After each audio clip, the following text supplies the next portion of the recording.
What happened last week in the House tells you about all you need to know in this big debate that we're having.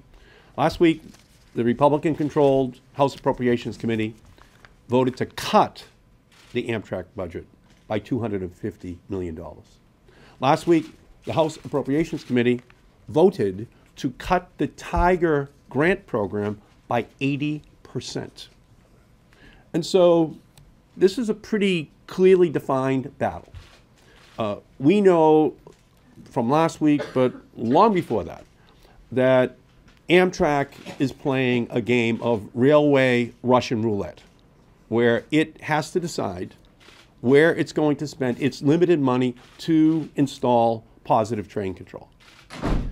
They shouldn't have to choose between Baltimore and Boston. They shouldn't have to choose between Wilmington and Washington, D.C.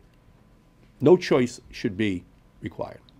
This is a Sophie's choice that should not be presented to a railway, because those who ride along those routes then run the risk because it has not been installed. We are calling for a $2 billion increase in positive train control investment in our country. 22 senators have signed on to that program. We want to see the money put there. And we also don't want to see Tiger cut, because we know that economic growth follows investment in rail. We know the formula. We know it works. So this is really a historic crossroads that we're crossing right now. We have to decide which direction we're going to go in. I think it's a debate worth having for our country.